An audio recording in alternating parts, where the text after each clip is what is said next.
In the U.S. or around the world. Welcome to Baseball Outside the Box. I'm your host, Pete Caliendo. And guess what? This is the show that loves to interview baseball's greatest baseball minds who love the challenge, the status quo. Another show, another day. And we're thrilled that you're joining us. Hey, got a special guest, World Series time. And this guy's perfect, man. I never met him before, but I watched him on television, and a 16-year major league veteran, catcher on top of it.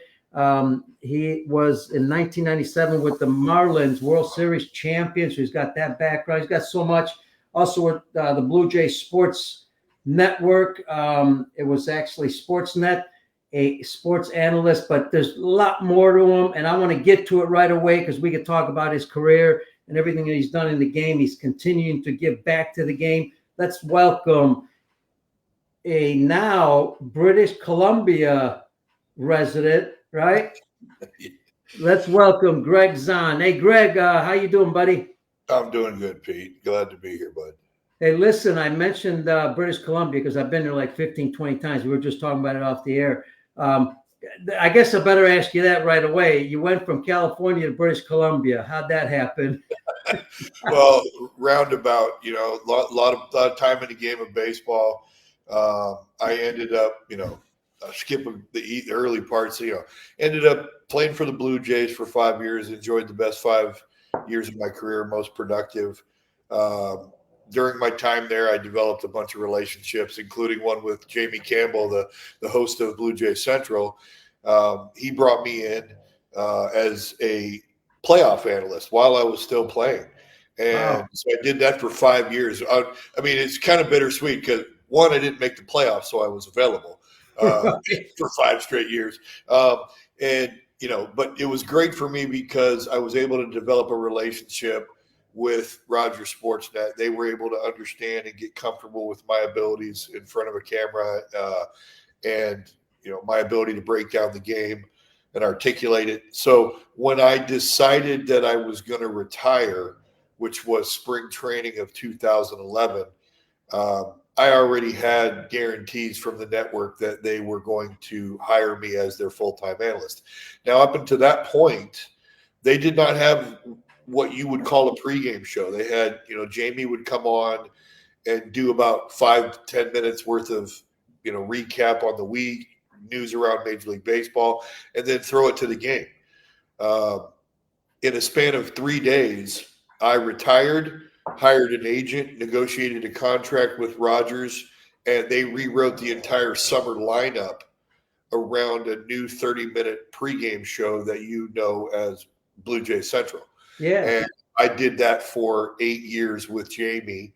And it was wildly popular in Canada. The ratings were off the charts.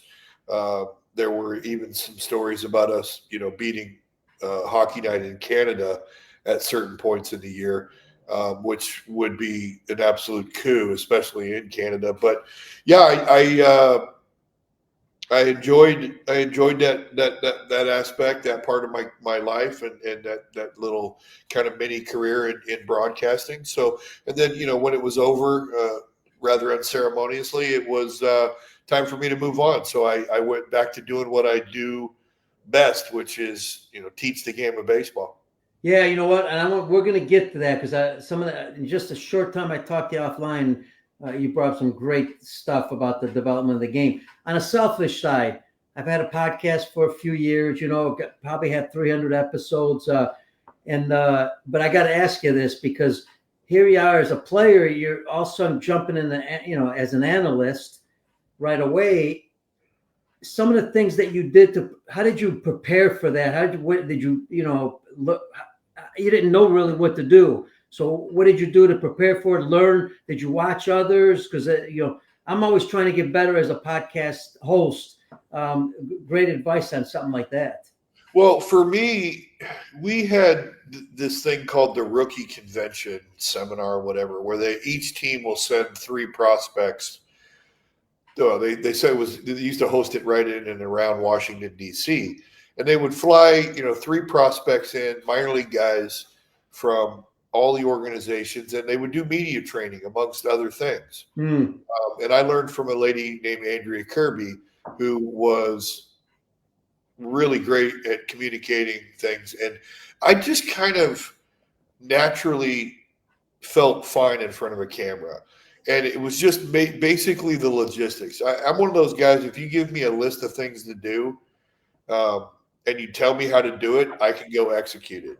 If you leave it up to my imagination, well, obviously I'll put my spin on it. But it was relatively easy because one of the things that I do know is the game of baseball. So the content is in my mind. Mm-hmm. I'm a chatty guy. I like to talk to people. I love to be able to communicate. And it was understanding the formulation of thought and understanding how my mouth is going to be moving while I'm formulating my next thought. And it's kind of like understanding how to read a book aloud. Mm-hmm. You reading a book, but you're reading ahead so that you don't stumble over the words. And that's really all it was for me. And then when I got to the time when it was, go time, you're in front of a camera. In fact, we were in front of 2 cameras, understanding how much time I had to formulate a thought, relay a thought, understanding, am I on the single? Am I on the double? Where am I at? And Wow. it was literally taking some instruction from a female colleague, a gal named Jody Vance, who worked for Sportsnet at one point. She was a friend of a friend, and I had met her, and she was married to a guy that worked in the front office for the Blue Jays, and we had interacted. She's obviously, was a sports gal. She basically told me how to do it. She said, here's how it's done in Canada. It's like you have a 2-shot, all of a sudden you're with, like if I'm with you and you're sitting to my left and you're asking me a question, well, I just kind of pivot, not all the way because we don't want to look at the side of my head. At a 45, I'm listening to the question. I'm starting my answer on you, and then boom, I'm on my 2-shot, which is over there. And there's a big, gigantic red light on it when it goes. Now, and that's where the director of the show comes in, and they understand what's my MO? How do I do things? How do I formulate? Start, middle, and back to the 2. And it's just a dance.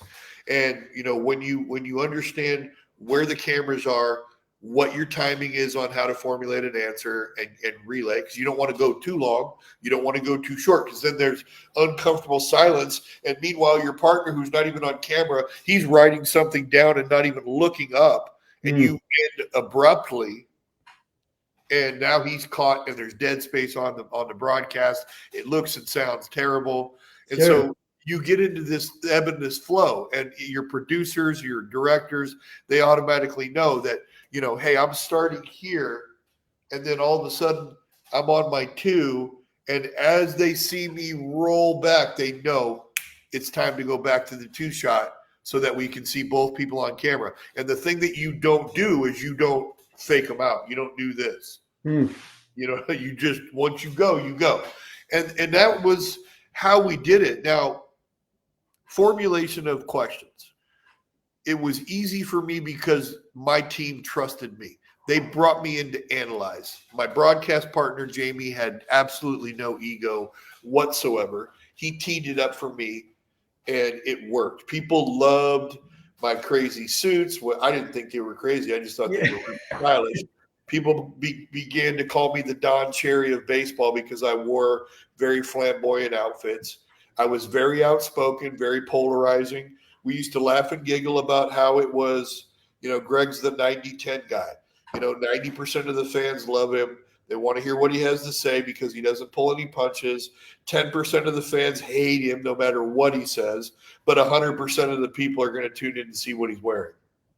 Then I got to believe you're lucky they didn't call you John Gotti with the fancy suits. Being Italian, I'm familiar with Gotti. I know who he is too. Yeah, I think everybody is. But no, what's interesting, I love the behind the scenes things because I think we don't know anything about what goes on behind the scenes. And I think that's important for some of our audience, myself especially, to know. The other part is you mentioned how successful it was. Well, I think some of the things you just talked about, being direct, having the fancy suits, some of that stuff made the show fun too. Is that, had to be one of the reasons why the show was so successful. Not just the baseball knowledge, but the interaction and when it's entertaining, people pay attention. Yeah, I mean, they gave me a lot of freedom. I had a producer named Kevin Foley who got me out from behind the desk and had me do baseball instruction, mechanical instruction. Yeah. A physical guy, so the presence on camera is, it's undeniable, and they wanted to get me out from behind the desk to do some more stuff because Canadians love their baseball, but they're not always the most knowledgeable about it. You can walk down. You can walk down the street in any Canadian city and ask somebody how to shoot a slap shot, but you're not going to be able to show bunt technique or why do we hit the ball to this spot when we're doing a hit and run or what's the purpose of this positioning, etc. I was educating Canadian baseball fans on the game. And the other thing that happened was from a simple conversation between me and a guy named Rob Corte. I said, how honest do you want me to be about this ball club? Because they were terrible when I first got there. He said, be yourself, be honest about the performance on the field, in the front office, etc. And they were literally giving me license to criticize the players that they were paying. Rogers owned the team, they owned the building, and yet they were giving me freedom to be honest about what I was seeing on the field. People love that. Players today, not so much. Right. Coaches today, not so much. In fact, I don't think the front office enjoyed it as much as, the fans did with me being critical of the moves they were making. But hell, it's called accountability.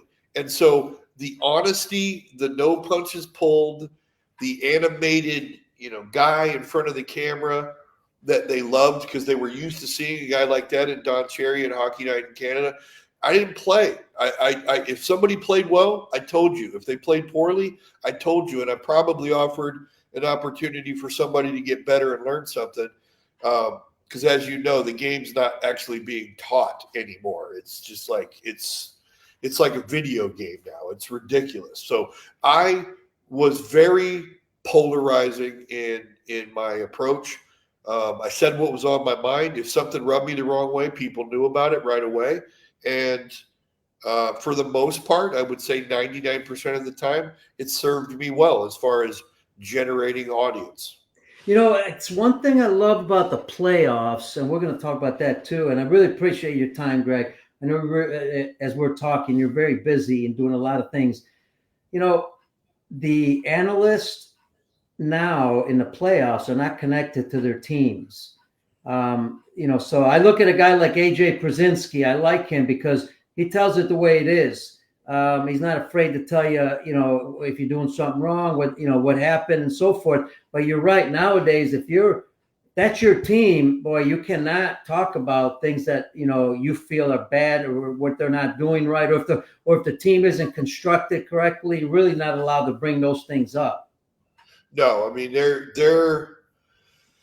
sitting there and they're imagining that the fan base is somehow responsible for making the decisions. If you're a front office guy, GM, I've been critical of Mark Shapiro, Ross Atkins, the moves they made. Like when's it going to happen?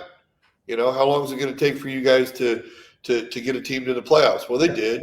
And then they fumbled and, now they're back. Now they're going to the World Series. But you sit there and you go, like, what are we doing? What's going on here? And nobody wants to be criticized. But at the end of the day, that's what they hired me to do. And that's what they hire other analysts to do. Now, there are a lot of guys out there who are better at job preservation than I am, clearly, because, I'm no longer in television. Not that I wanted to be. I was looking for something else to do when it ended. I wanted to get into coaching, but it didn't work out. Things did not work out. But at the end of the day, I've always had the attitude, you're the boss. What do you want from me?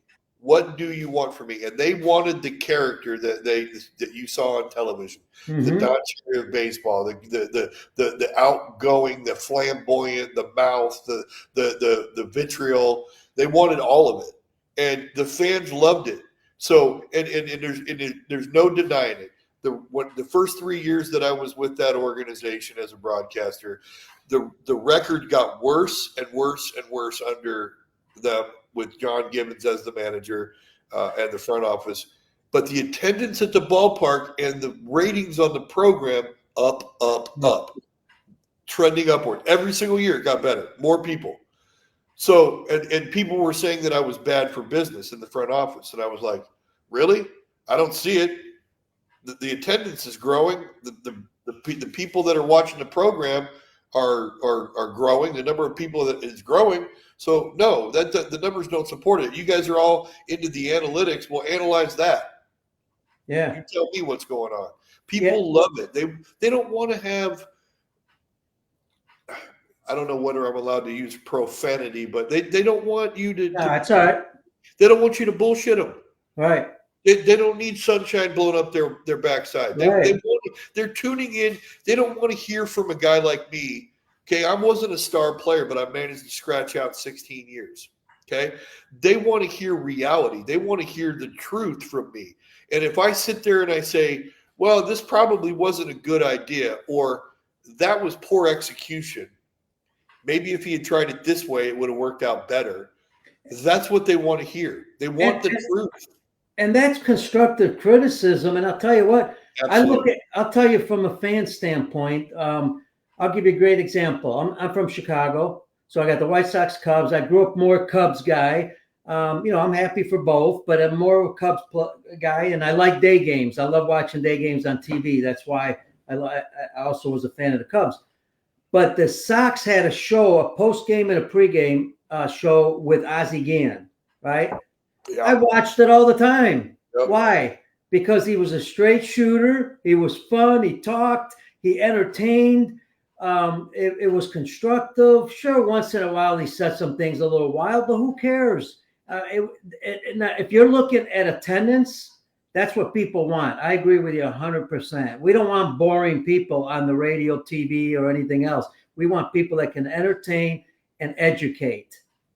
Yeah, I mean, what's happened to the White Sox organization since they fired him as the manager? Right. Great example. I mean, Ozzie is what he is, man. I played against him. The guy never shut up. I mean, he's a ton of energy, but let's be honest.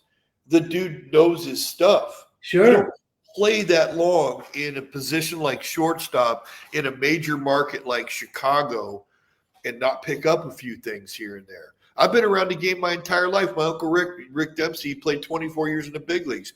You should have heard the conversations around the dinner table at Christmas. His younger brother played 11 years in the minor leagues. You think we were talking about turning double plays? No, we were all catchers. We're talking about pitch framing and blocking and calling games and strategy and all this other stuff. Perfect throwing mechanics, how to get your fingers on top of the ball and make it spin 6-12 so that it flies straight all the way to the base. These are the things that we talked about, and you look at a guy like Ozzie, people today are soft. They have no accountability. They have no coping skills. They cannot multitask. They're impotent in a lot of ways. And they don't have any resilience. I mean, parents are raising absolute cream puffs. They can't cope. And Major League Baseball is hard. It is difficult. And if you can't take a little constructive criticism, and I'll be the first to admit, my style of coaching is evolving. It's changing. I was, when I first got into it, I imagined myself to be like Jim Leland.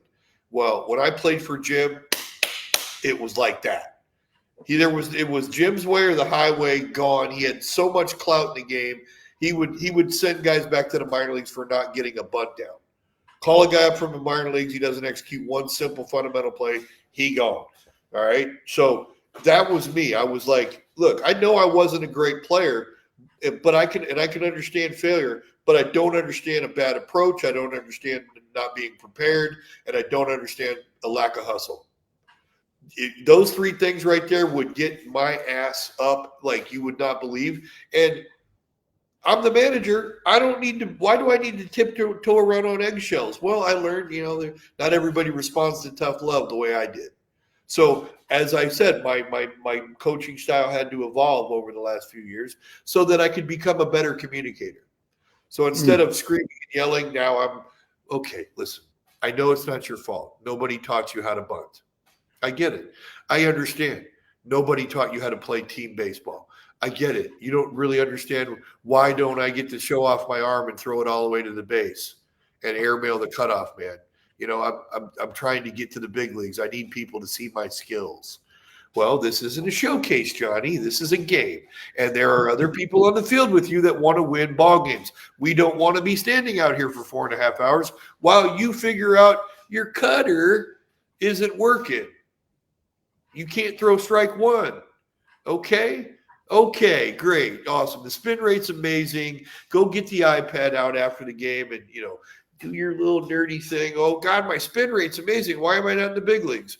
Well, because you can't get anybody out, Johnny. It's just like this is where it's at. And this is why guys like me, guys like Ozzy, well, I don't know if he's still in the game doing broadcast, but I rubbed a few too many people wrong. And they went after me in a very, very special way, and they got me. Okay? So I get it. But the fans miss me. I know they do. I get a dozen emails a month on various platforms saying, wow, the broadcast just isn't the same anymore. We don't even watch baseball. We wait till the very last second to turn the game on. But people, I think deep down inside, people want the truth. They don't want to be bullshitted. And the players all want to be coached. It's just, what's the delivery going to be? That's all. Yeah, while I was doing some research a little bit, trying to find out some little details about yourself, your career, understanding you a little bit. It's interesting because even the media, without they got to have that clickbait stuff because I looked at your announcement of the Kelowna Falcons, right? I mean, major announcement, manager, and all that.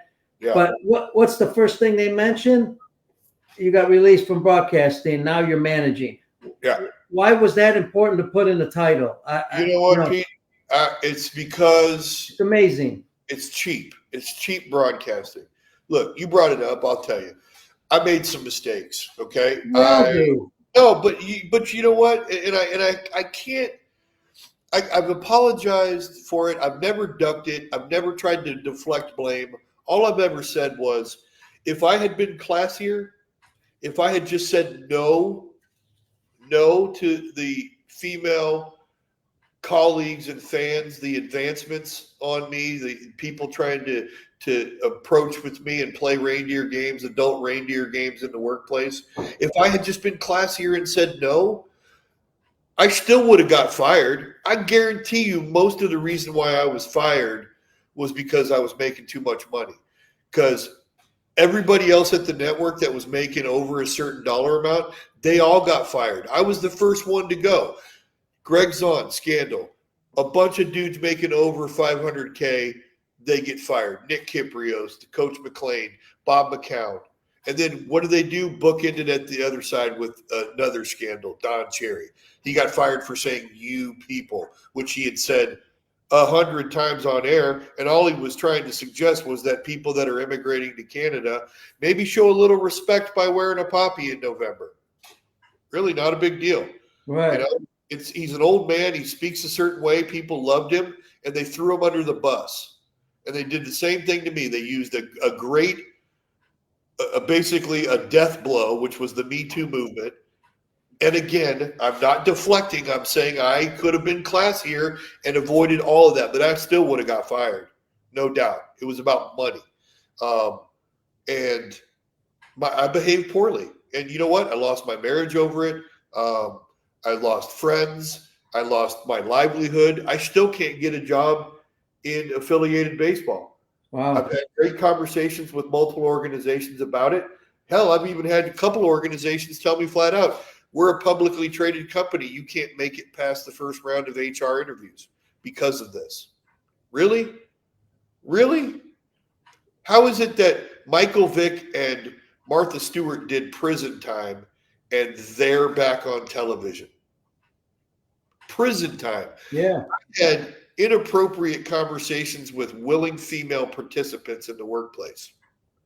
And that's why I'm a pariah.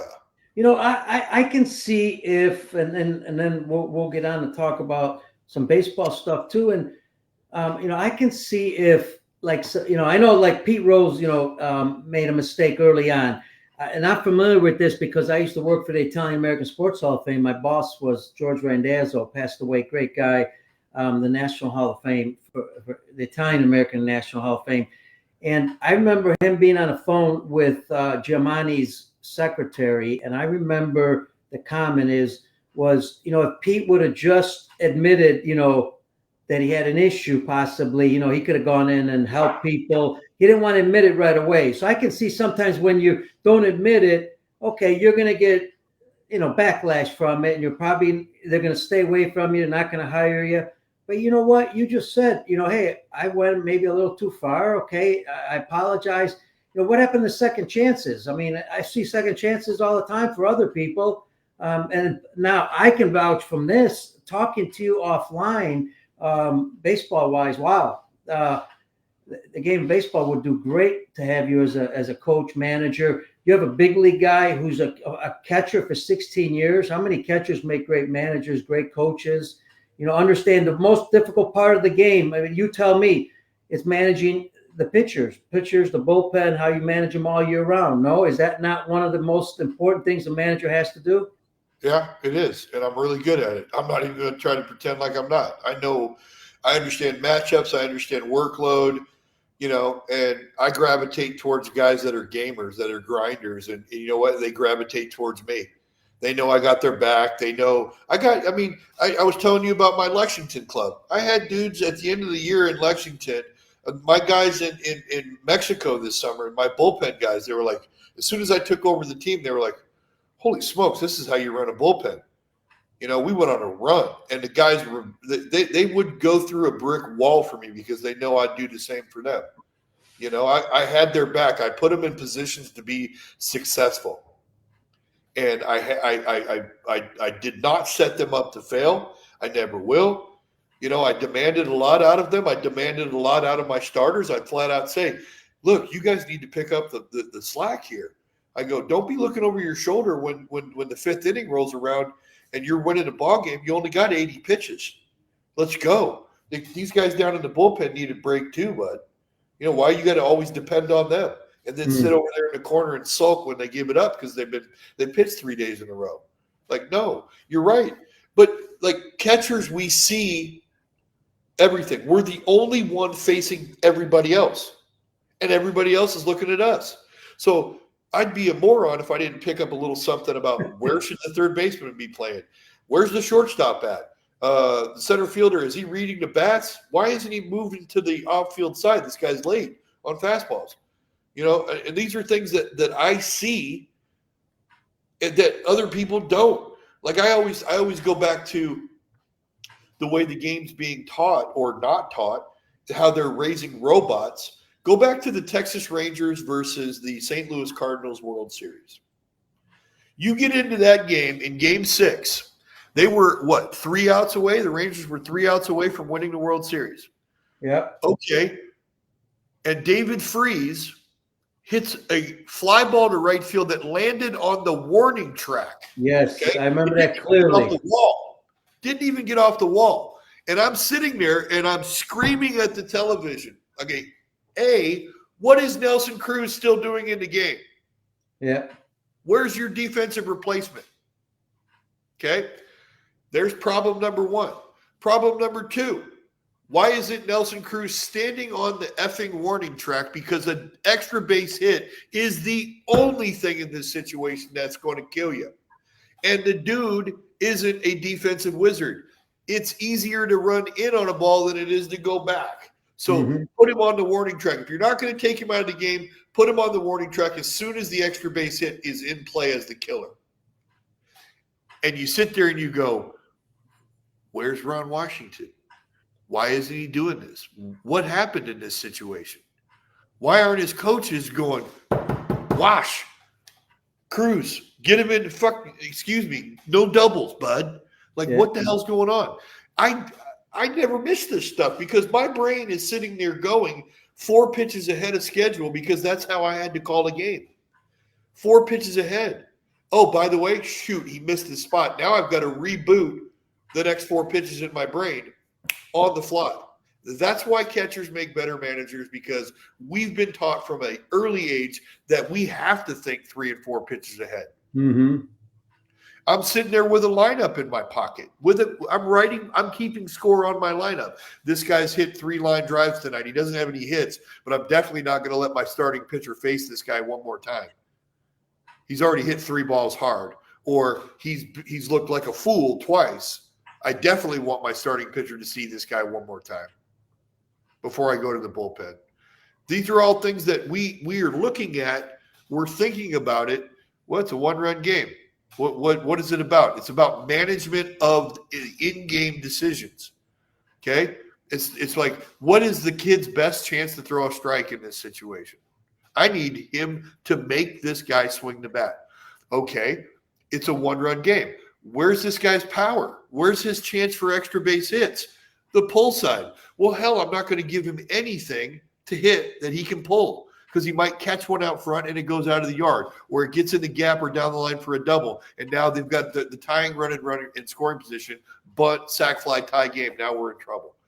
But you watch the way catchers, even today, they're robots. Players are robots. They've got a pad in their back pocket telling them what to do. Like, you can't remember?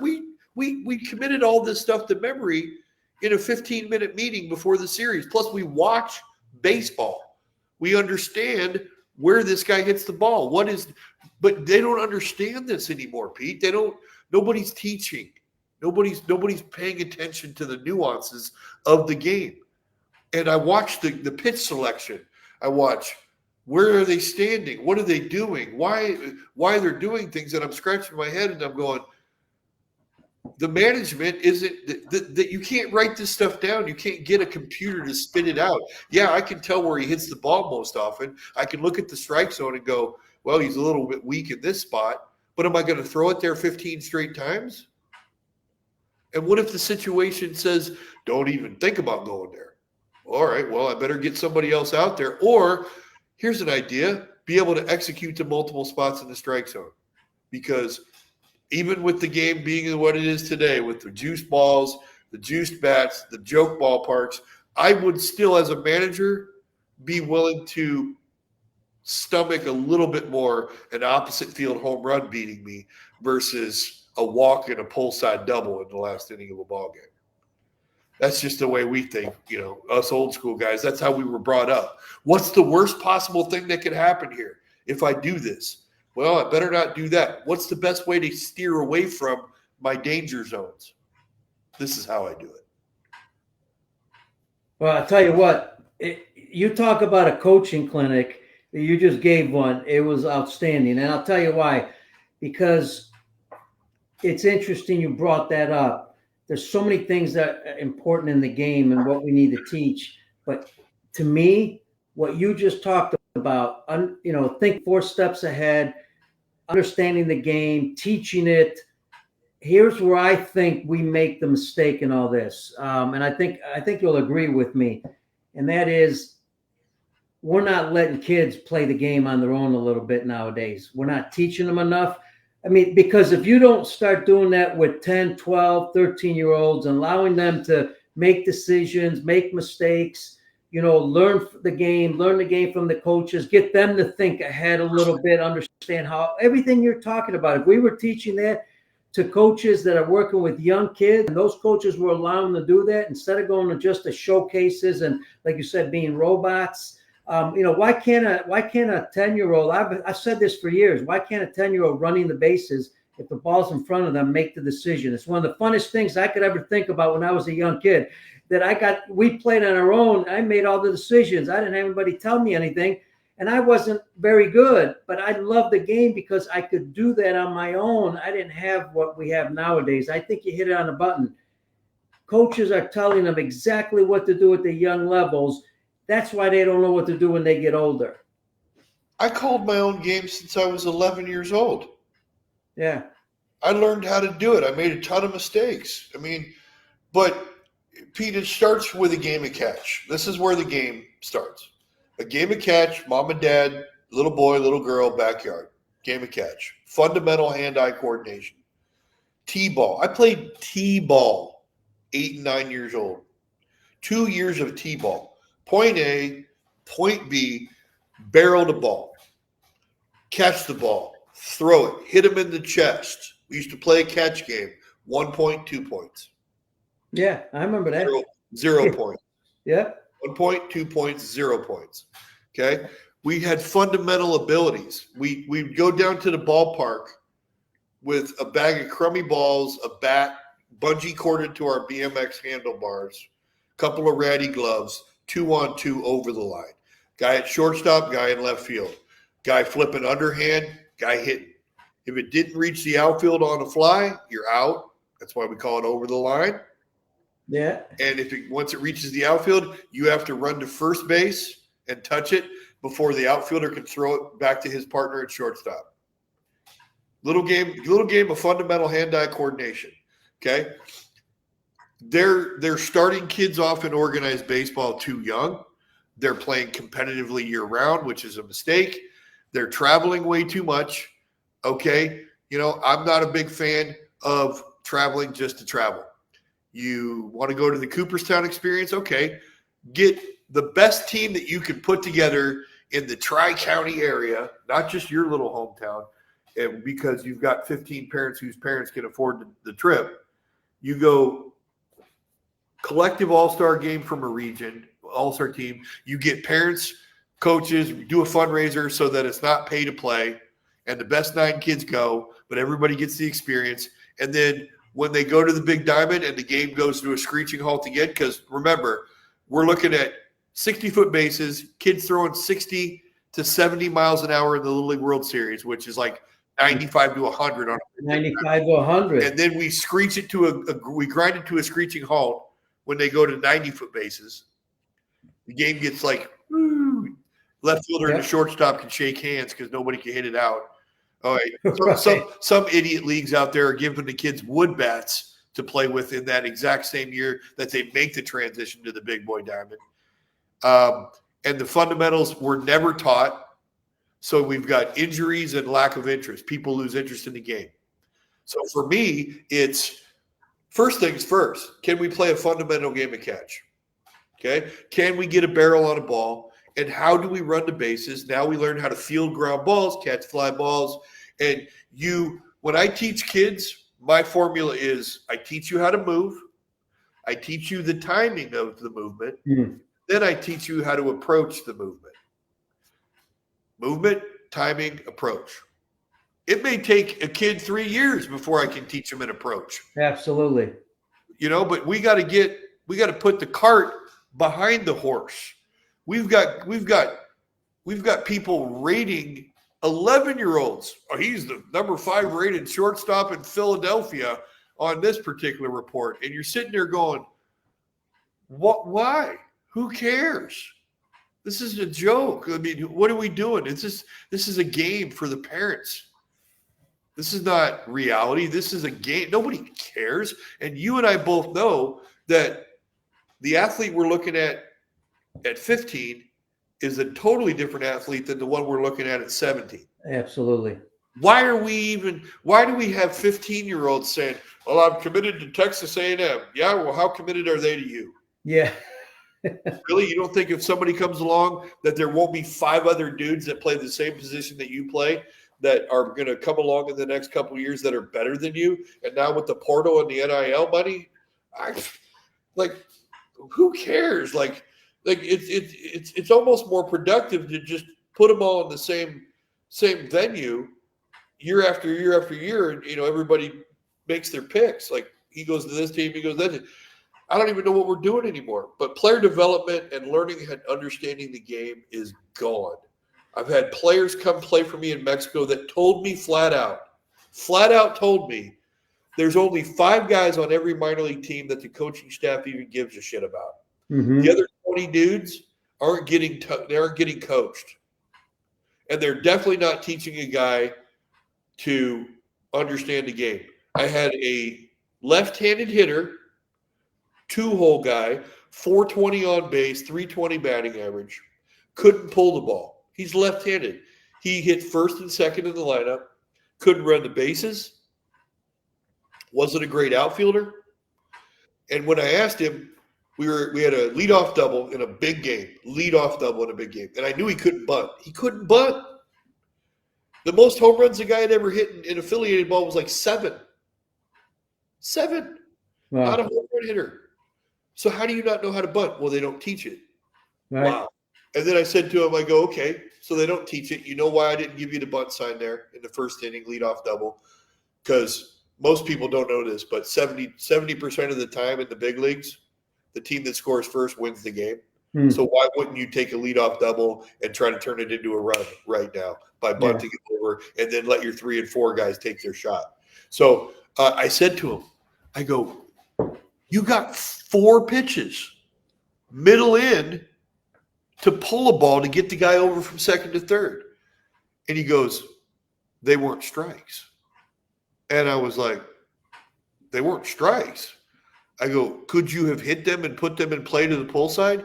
He's like, yeah. I said, so why didn't you? He goes, I didn't want to go 0 for 1. Yeah. So it's basically we've taught the kids, and this is why these tournaments are a joke. Selfishness.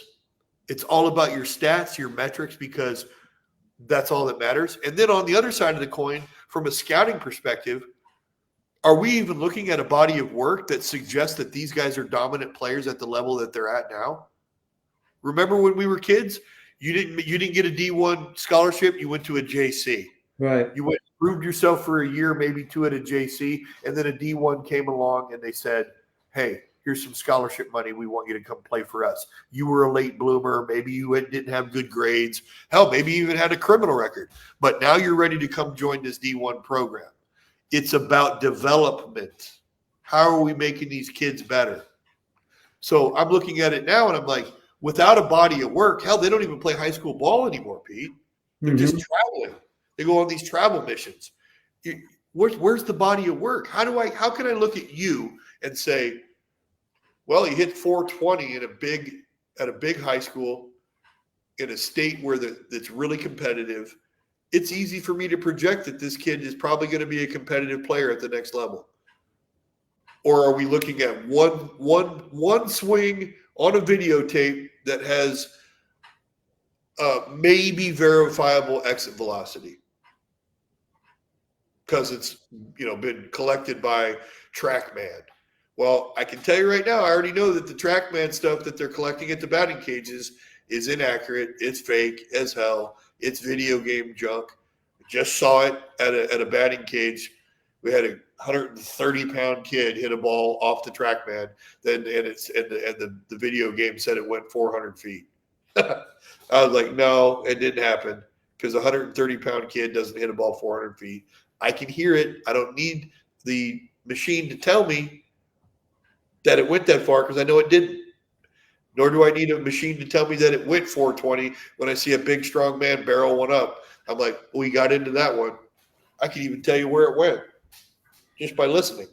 Yeah, I've always said, and I understand certain statistics and certain technology can be helpful, maybe because our eyes can't always see everything. I get that part. A little bit you could use it, I'm sure. But I remember, Jay Ward was one of my managers in independent ball, played with the Reds in 75, 76, I believe. Jay was a great manager, great mind. Reminds me of you a lot. And we used to just put the batting tee at home plate and hit the ball out in the outfield. And then, we'd know line drive, pop up, foul, fair. I mean, we'd have a pretty good idea. We didn't need all the technology because the ball showed us what it can do. But here's what I want to ask you, because you brought up a great point. And folks that are listening, that are going to listen, that are coaches, players, parents, I call it baseball outside the box because you got to have an open mind. You got to really listen to everything everybody says. Gregg's talking about some great stuff here. I always call it constructive criticism because, it's hard to hear things sometimes when you're on the other side when it's true, but you got to listen because this is how you learn. And here's the part that another part you brought up, which I think we're forgetting. they're also playing 4 or 5 games on a weekend. They're not we're emphasizing it, but we're not doing it. We're not multi-sport athletes at 8, 9, 10, 11 years old. I know in certain states in the States, we have travel teams start at 8 years old. They'll play 100 games. They don't play any other sport. And we're trying to educate parents understanding that that's why injuries occur. That's one of the reasons they occur, because they're only using certain muscles and the rest of the muscles aren't being used. And then the other part you talked about was the athletic skills, right? The stepping stone of how you move. Well, other sports are going to teach you that. Look at hockey, look at basketball, look at football, lacrosse. I played soccer in Italy. It's going to teach you footwork. So if you're doing both, it's going to help you become an athlete, something I didn't get a chance to do. So my question is a couple of things. One, injuries are occurring for young kids, not just in pitching, because we're obviously using too many weighted balls at a young age, and we're pitching way too much. How do we solve these two issues? Because injuries and dropping out of baseball are two things that are happening in the game at a young age. And I know people are going to say, well, but kids, they become 14, 15, they got other interests. Hey, I don't know about you, but if I love baseball, I'm still playing at 14, 15. The only reason I'm not playing is because I don't like it anymore. And here's the other aspect. I know I'm throwing a lot out. We're also not allowing them to fail. So how do you learn if you can't fail? How do you learn how to deal with it? Because I know you had to go through it. I was reading some of your stuff. You started as a catcher, but then you had to be a backup catcher. Then you were backup, but yet you made it 16 years in the major leagues as a catcher. Somehow, out of all my questions, give me an idea what you think of all this. Well, I can address it, unpack it, as they say today. Multi-sport kids. I played everything as a kid. We all did. Basketball during basketball season, baseball during baseball season, football during football season. Okay? Soccer, hell, if I didn't known soccer was so lucrative, I might have been a soccer player. But where I grew up, soccer was for the booger eaters. Right. They were they weren't the. If you didn't play football, basketball, baseball, you were not one of the better athletes. It just wasn't very popular. But I'm a big fan of multi-sport. I never stopped playing baseball, but it was practice. There wasn't game stress on my body. I was always practicing baseball no matter what, because I grew up in Southern California. So I had the ability to be outside and be practicing all the time. Now they have, really, really great indoor facilities, especially, these cold weather places that are used to it. They build them on purpose so people can practice. Sure. Burnout comes from parents.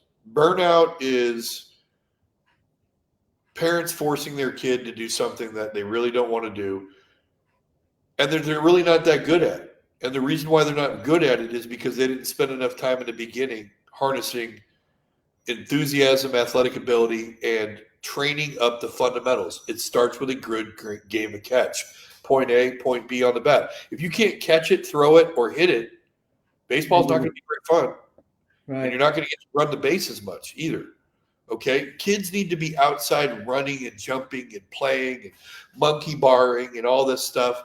It builds strong bodies. It teaches problem solving, skill development. It engages the cerebral cortex. All of these things that help human beings grow. You learn in sport, but each sport is very different. Now, if a kid comes to me and says, I don't really like all that other stuff, I'd be like, okay, that's fine. You don't have to do it. We'll practice baseball year round, but we're not going to play year round. You're going to have time off. And oh my goodness, could you imagine if they actually had to spend time studying and creating and doing chores around the house and being a contributor to the family and the household? Good Lord. If we weren't constantly, packing them into the car with, 8,000 calories worth of snacks and a gallon of water in a $1,400 water jug, with a $200 backpack, a $400 bat, and the latest body armor that they don't actually need in multiple colors because they just changed teams.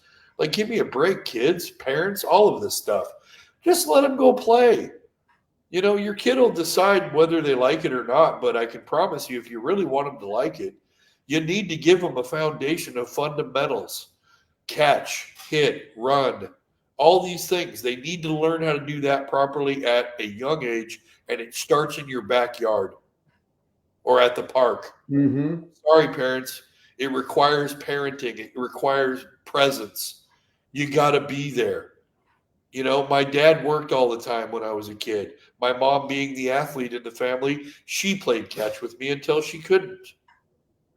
But somebody's got to do it. You know, stop wasting your money on organized baseball at 6 and 7 years old. You know, unless you see that your kid is advanced, and you'll know. And the only way they're going to be advanced is if you spend time playing catch with them, putting the ball on a tee for them, you know, running around. I used to go for jogs with my dad. We'd go run 3 miles.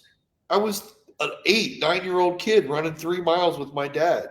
You know, these are just silly little things that parents could be doing. They don't need to be spending money on uniforms and fancy crap and traveling around. And it's all an ego thing. It's like, like here in Canada, all you ever hear about is the parents talking about their kid and the hockey. And, he's playing up. He's playing up. Well, why is he playing up? Is he really that good, or is it because you live in a really small town and that's all there is? Is he that good? Yeah, well, okay, maybe. But who's all this for? You know? You're sitting around. I heard a great conversation the other day. Parents sitting around the hallway of a cheap hotel talking about a baseball game that took place between a bunch of 10-year-olds, and they're criticizing the coach for the decisions that he made. They're all hammered in the hallway. And you're sitting there going, wow, this is such a great example we were setting for our children. You know? Yeah, you know, I got to tell you that the money that's being spent, unfortunately, being wasted. We just hope that we bring it up on the shows and people start to understand this, because there's a lot of money being wasted because a lot of parents believe that by doing this, they're going to get exposure and they're going to get a college scholarship. By the time they spend all that money, they would have already paid enough for their kids to go to college, at least a year or two. Yeah, and here's the kicker, Pete. They don't give away full scholarships in baseball. Exactly. You're paying no matter what. All right? You're paying no matter what. But when your kid's 8 years old and you're spending a ton of money on instruction or showcases or whatever it is, all you're really doing is paying somebody to play catch with your kid. Mm-hmm. You're paying them to do your job. You know, the 1% athlete is still the 1% athlete. And it's obvious. I tell people this all the time.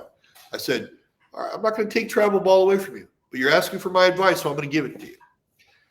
Let your kids stay home. Let them play the local Little League, Babe Ruth, whatever it is. If they're dominating, then try to find a more competitive environment for them. Mm-hmm. But until they're dominating, then no. And here's the thing. If you're hitting 300 in Little League, you suck. 300 in Little League sucks. 300 in high school sucks. I'm sorry, but if you ain't hitting 400 or 500, you ain't getting a couple hits a night, you're not any good. If your kid's in Little League and he's not borderline throwing a no-hitter every time he goes out on the mound, he ain't that good. Yeah. Not now. I'm not saying he's not going to be, but I'm saying he's not good now. These kids that are the ones that should be going and traveling, should be playing on a club team in whatever sport you're talking about, they should have had an opportunity to dominate your community loop. Showed everybody in the city, the town, how much better they are than your kid. And if they're not doing that, you're wasting your money.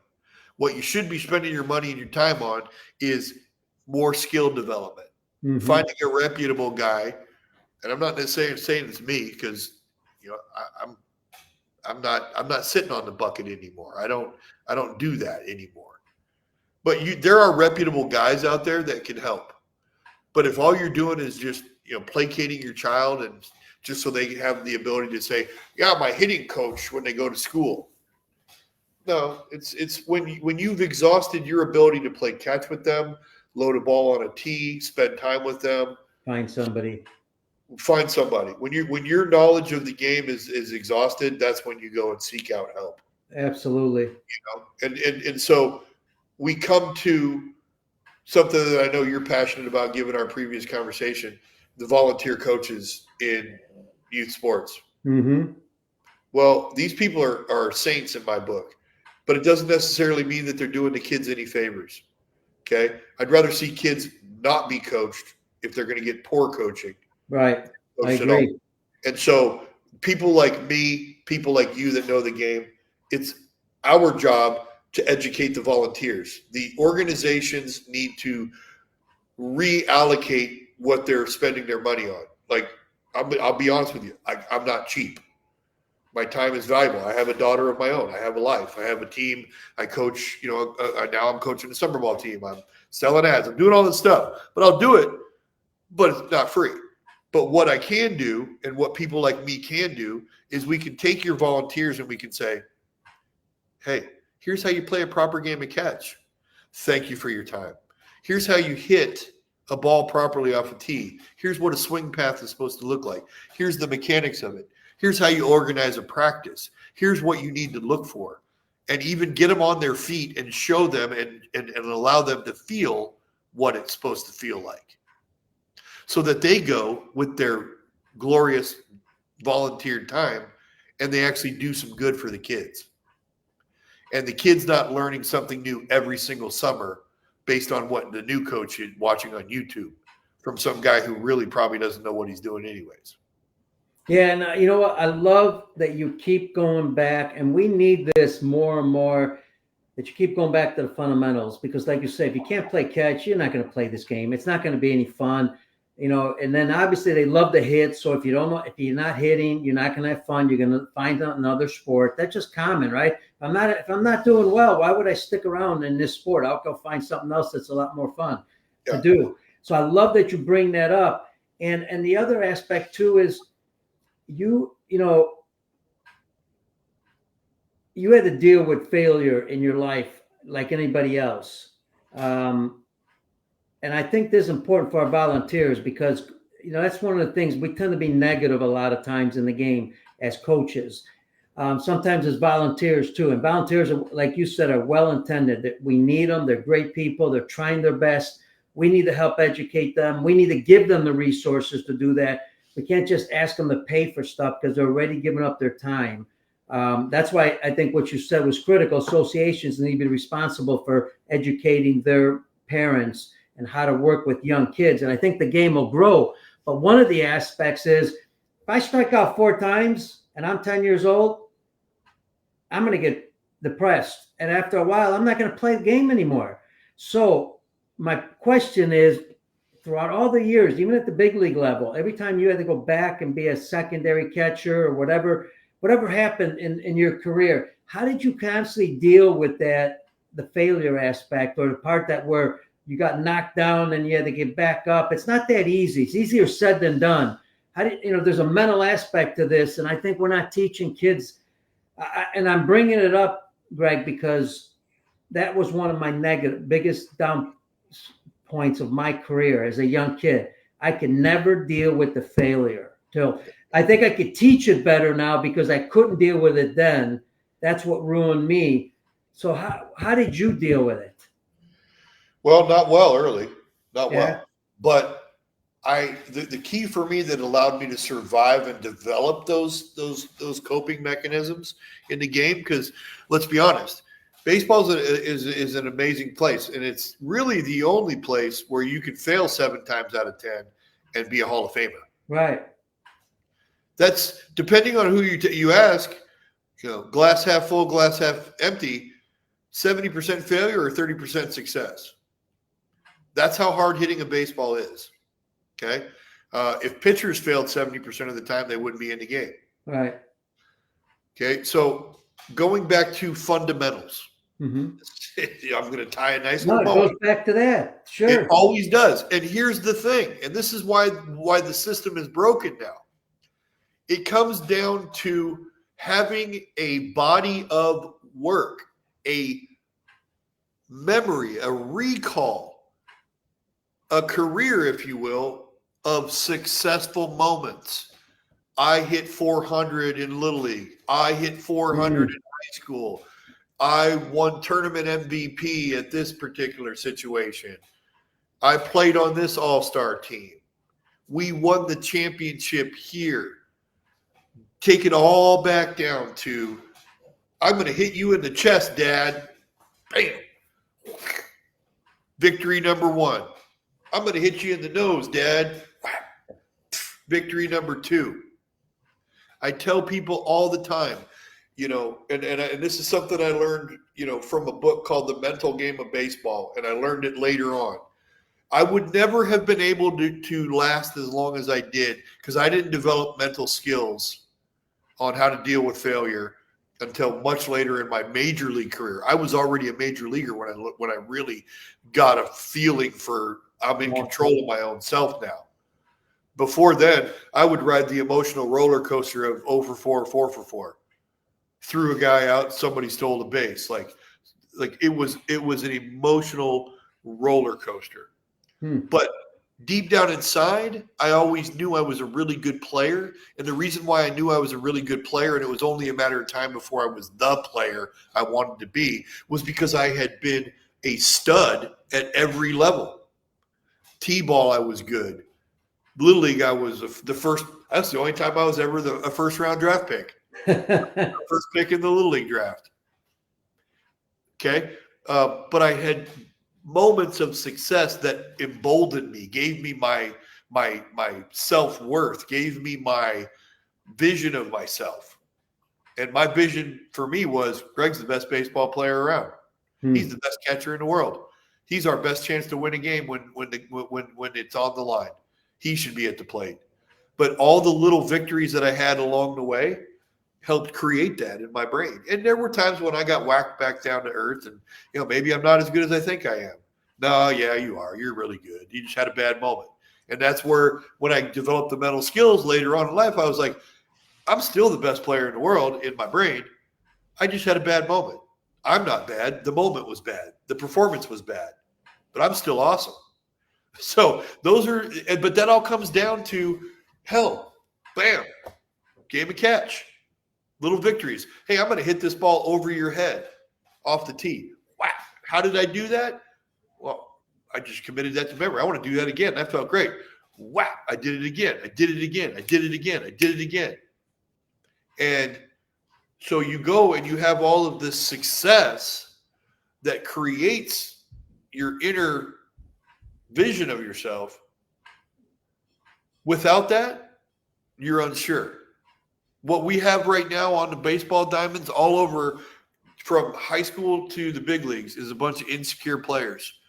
Because deep down inside, yeah, the computer told you were good because you hit a ball 100 miles an hour on a underhand 15-minute, or 15 mile per hour soft toss with a 31-ounce lightning rod made of rock hard maple. But what did you do in the game? Well, I went 0 for 3. I went 0 for effing 3. I struck out twice, and I hit one ball hard that somebody caught. And as a scout, you sitting there going, 1 out of 3 he hit hard, and the guy on the mound was throwing 82. He's not even a top level competitor at this age group. And this guy can't get a base hit, or he can't hit 3 balls on the button. I mean, I took my offers, not in high school, but I took my offers once I got to pro ball. But I judge myself every night, like, how many balls did I hit on the button? Can't control it after I hit it. Mm-hmm. Like I said, if you're in Little League and you're hitting 300, you suck. High school, you suck. Hell, even I'm recruiting college guys now to play on my college summer ball team. I want to win. I want to have fun. I don't like to lose. In fact, I hate losing more than I like winning. And I've had my fair share of crap baseball teams I've been a part of. Mm-hmm. So it doesn't taste good. And that's something that talking to college coaches across the country many times, one of the things they bring up all the time is they have a hard time recruiting players that, one, know how to play the game, exactly what we've been talking about, and two, dealing with the failure aspect. They can't, in other words, they can't find the competitive players out there, and then we wonder why, because we don't put them in competition. So my next question is another part of what you brought up earlier. You stuck to the fundamentals, but you brought up practice organization, and I see this a lot. I think practice organization is so important. It's very difficult for coaches to run because it's not easy, especially for what we're talking about volunteers where they got 12 kids, and not a lot of equipment and, some baseball, some bats. And then they came from work and all of a sudden they got to, work with their team and run a good practice, a fun one, something that's going to be productive too, because practice organization is really where you can start putting them under not only. We've worked on the fundamentals and we're working on them constantly, because you just said you revert back to your fundamentals a lot of times when you had trouble. So you went, so kids need to work on their own and figure out, hey, I struck out 3 times. Why? What did I do wrong? What should I be working on? Should I be swinging the bat more? Should I be working off the tee more? And they need to do some things on their own too, right? Nowadays, it's all directed by coaches only. But practice organization, if you sooner or later, you've got to put them in real game situations, because otherwise, to me, where are you going to transfer all this? How are you going to transfer? You're just not going to wake up in the game and do it just because you took some ground balls. You got to put them under pressure a little bit to be competitive. I mean, is that part of the development we're talking about? It's part of the process. Yeah. And it's why they have, you think about the minor leagues, you have rookie ball, A ball advanced, AA, AAA. Every level, you add a little bit more to the expectation level. I would say, like, first we're gonna walk, then we're gonna walk and chew gum. Yep. And when you're at the rookie ball level, A ball level, we're teaching the kids the fundamentals. How to hit at the pro level, how to pitch at the pro level, run the bases professionally, etc. By the time they get to AA, they should be learning how to win. Okay? But part of all that stuff is, okay, we're going to add more complicated signs. We're going to add more complicated theory on what's going on in the game. You give them a little bit more responsibility and expect a little bit more as they go up. Okay, I don't expect an 8-year-old to understand baseball theory, right? Why we do things. I expect an 8-year-old to be able to play a quality game of catch within 3 months of picking up a glove for the first time. And that brings me to a point that you made. We need to teach the kids how to practice autonomously. It's their body, right? Not yours. You can direct them on how to do something, but they have to feel it. Mm-hmm. Okay. And that's why, you were talking about putting a tee at home plate and hitting the ball, seeing where it goes, seeing the ball flight. We called that drill long tee. Okay. Because I can put the batting machine out there. I can throw BP. I'm supplying all the power. They're lifting and separating, hitting balls out of the ballpark. But when you take away that and the ball is stationary and you put them on the tee and it's not in a batting cage where they can imagine what happened, where they actually see the ball go and it dies. It has no backspin. It has no carry. They're like, yeah, I guess that swing thought wasn't what I was looking for. And they find out real quick. Just like you find out real quick when a guy's throwing 95 miles an hour, whether or not you have a good swing. Because when a guy, even in today's game, 95 is really 91 because of the way they measure velocity. It's out of hand now and not when it's at home plate. But whatever, we'll call it 95 just to placate some people.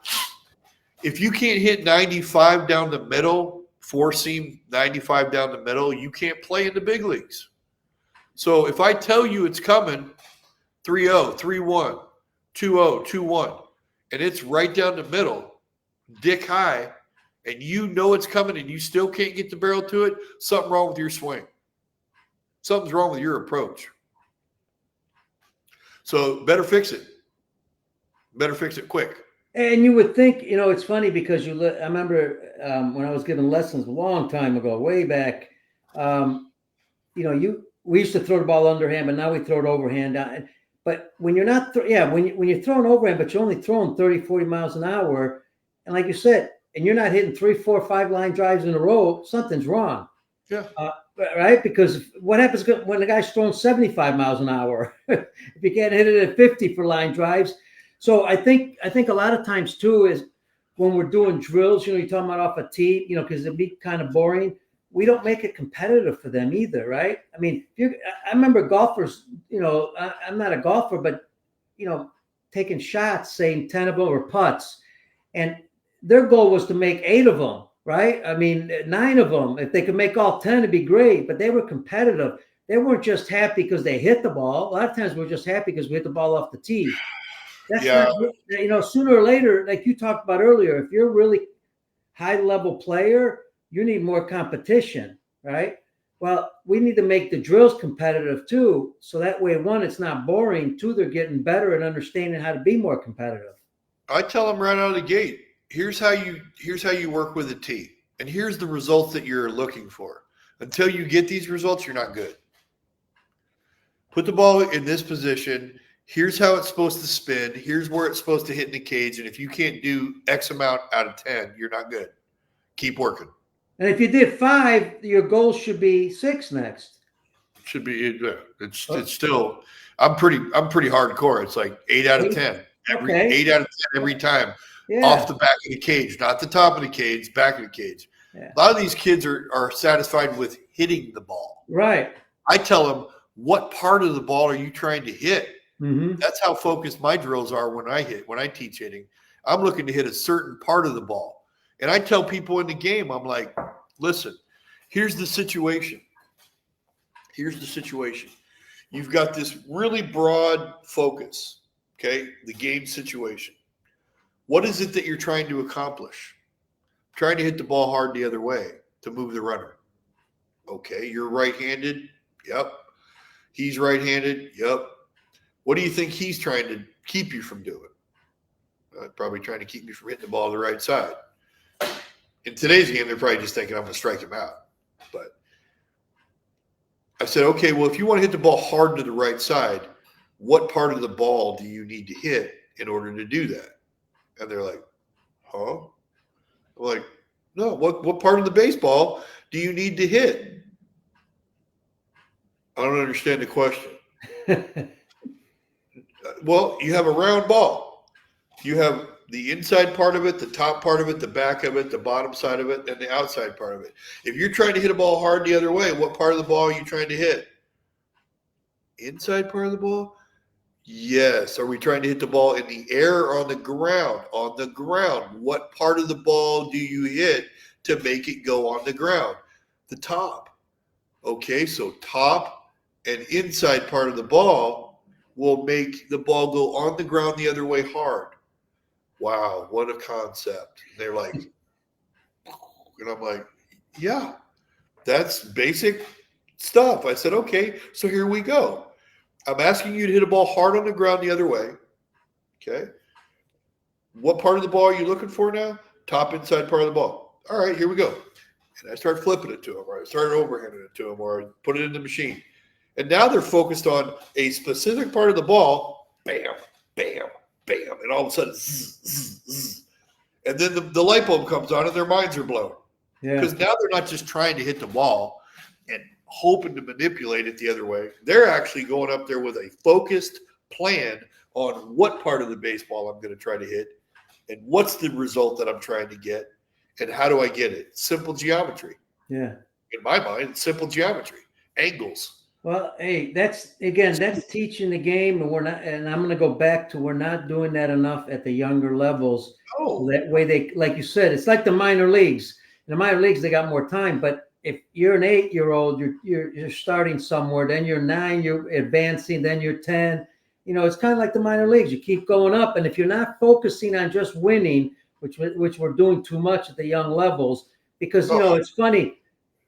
Some people want to stress winning at the young levels, Greg, and I know I've kept you a long time, so we're going to kind of end it here pretty soon. if they're not focusing on winning and they're focusing on the fundamentals, kids always want to win. It's internal. You don't have to say anything about winning.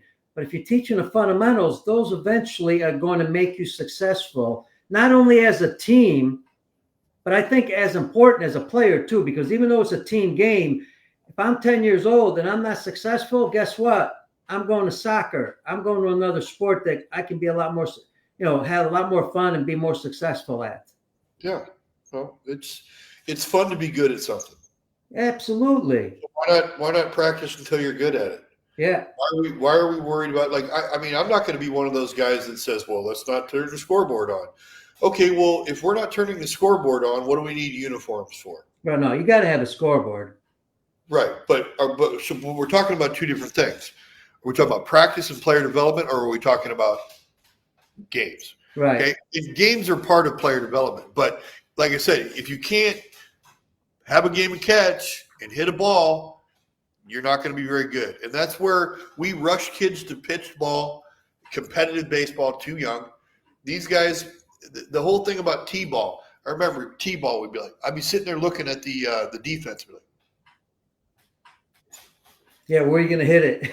I'm moving around in the box and I'm trying to deke them, and then all of a sudden I get the guy running the wrong way and I go, whap, and I hit it, and then I run. And but deep down inside, what that was teaching me was how to hit a ball to a certain spot on the field with the proper spin in order to get it past the defender. Yeah. And we're not doing that anymore. They don't play those games anymore like that, or they rush them to a situation where the kid's only happy if he just makes contact, and that's not good enough. Yeah, and Greg, I remember we used to throw the ball up in the air on our own and hit it anywhere, just play on our own. And then we'd move and hit it to right field, or we'd toss it here, hit it to left field. Yep. Or sometimes we didn't even have enough players. We only had 6. Autonomous practice. Yeah. We need to get back to that. Imagination. You know how many hours I spent in front of my mirror with Vin Scully's voice in my head, imagining hitting a walk-off home run to win a World Series? So when I finally did hit a walk-off home run to win a game in the big leagues, it was Vin Scully's voice in my head as I round the bases. I can't tell you how many former major league players, coaches, managers I've had that have said that. They played in the backyard. They imagined things. They were playing with other guys. They were making situations, naming players' names. I mean, all right, let's end it with this. And I do want you to mention the Kelowna Falcons, what you're doing there. But you had some great success, obviously. Made it to the big leagues, one of the toughest things to do. And the second hardest thing is to stay in the big leagues. And I've heard Pete Rose say that one time when I was younger. What talent you mentioned, because you said you got to have athletic ability, talent to do it.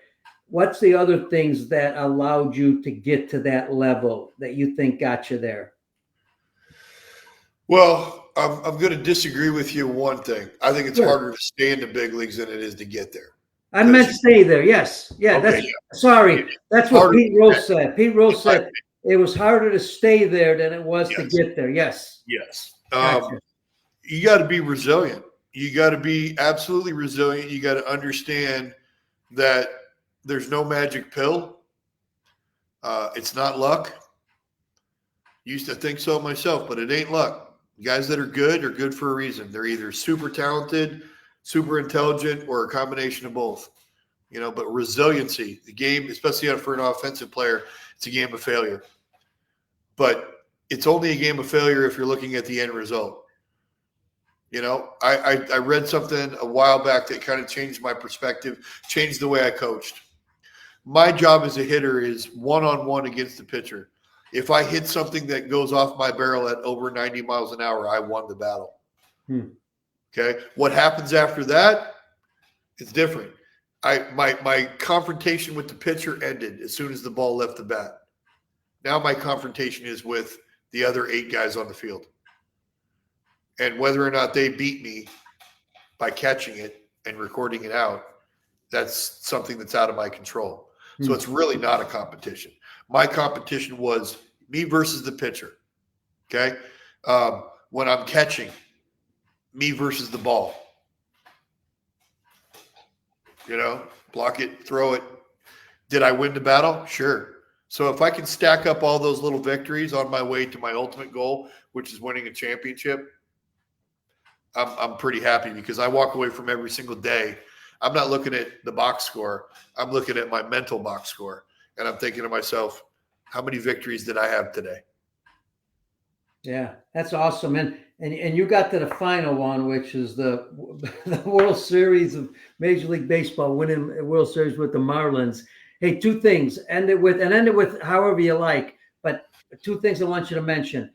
One, you're going to be attending the BC Minor Baseball Vancouver Coaches Clinic. A lot of the coaches there watch the show.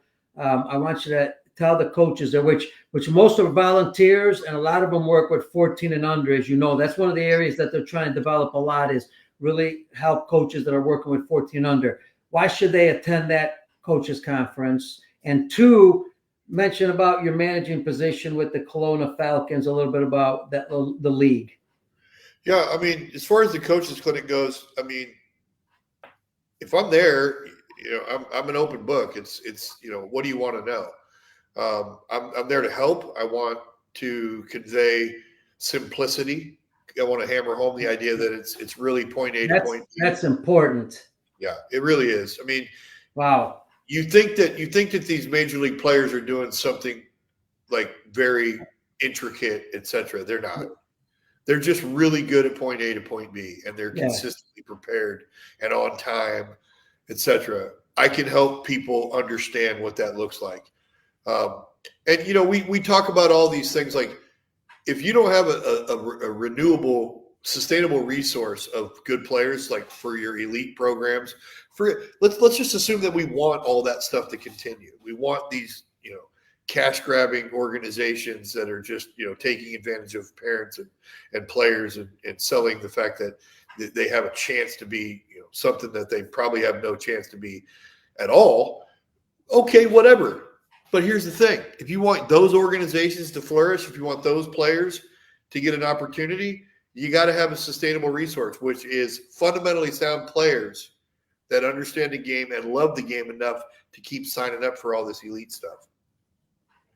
Do you want to win at the elite level? Do you want to replenish your supply year after year of elite players? Mm-hmm. So your organization continues to flourish? Well, pay attention on what we're going to be teaching at this conference, which is simplicity, point A to point B, fundamentals, how to have an organized practice, how to keep kids engaged, how to sell them on the idea without selling them on the idea of small little victories every single day. Like, way to go. You touched the inside part of the base as you were rounding it. That's a great job, Johnny. That's what we wanted. You executed a perfect pop-up slide. That's not only the safest way to go into a base, but the fastest way to go into a base. You just won us a game because you got there that much quicker than if you had tried to dive and do something fancy like you watch the big leaguers do. Mm-hmm. Thank you. Appreciate that. We just won the championship.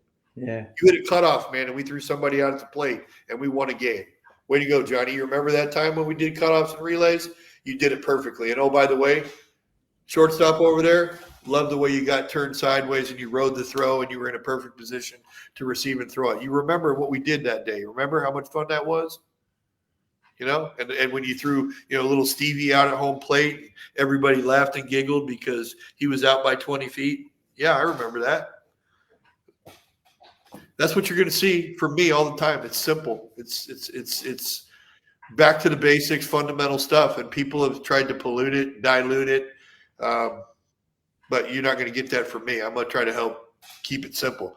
You only get 90 minutes for a practice. Let's use 90 minutes wisely, and let's make it fun for the kids, and let's raise a generation of baseball fans who never walk away from the game. The game will tell them at some point when they're no longer good enough to play.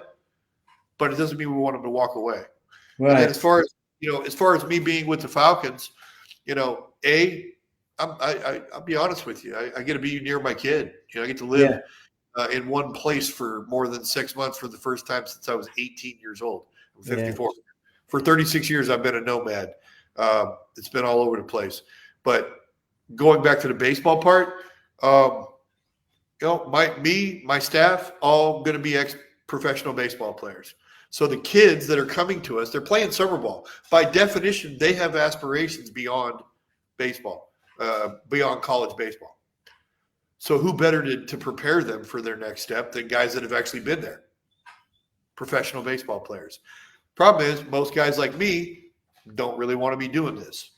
I love teaching. I don't have anything else to do. And this is the only game in town here in Kelowna. So it gives me an opportunity to give back to the game at a different level. A little bit higher level teaching, but at the end of the day, it's still, I'm going to be teaching how to be a professional, how to play baseball professionally. And I think the kids that are going to be coming here are hopefully going to walk away from our program feeling like they've just taken another step towards being a big league ball player. But at the very minimum, when they go back to their respective universities, colleges, they're going to be better players, better teammates, and help those programs get better just by being there and having been here and experienced what they're going to experience. Awesome, man. Let me tell you, I'm glad you brought up the simplicity part, because I know I've been told, hey, you teach a little bit too simple, too basic, and I take that as a compliment, by the way, when somebody tells me that. And lastly, I knew this was going to be good. I had a pretty good idea it's going to be an incredible show, because I watched as an analyst when I was in Vancouver many times, over 10 times. But let me tell you, far beyond what I expected, and I'll tell you why. You got the passion, you got the education, you're a straight shooter. You love the game. You know how to teach the game. You keep it simple. Those are all qualities of a person that's going to be successful in the game of baseball when it comes to managing and coaching. Wish you the best of luck. I look forward to seeing you in Vancouver at the BC Clinic, hanging out with you. It's going to be a blast, man. This was awesome. Thank you, Gregg. No, thank you. Hey, folks, Gregg Zaun, man, this is going to be all over. Can't wait. He needs to be on more shows. I hope you get on more baseball podcasts or more shows. Don't forget, folks, check us out. Baseball Outside the Box. I'm your host, Pete Caliendo. That's Gregg Zaun. He's awesome. I might have to get him as my co-host. We might have some fun. We might have to do this together. That's just a little plug there. But remember, stay healthy. Be safe. God bless you all. And we'll see you on the next show. Adios, everybody.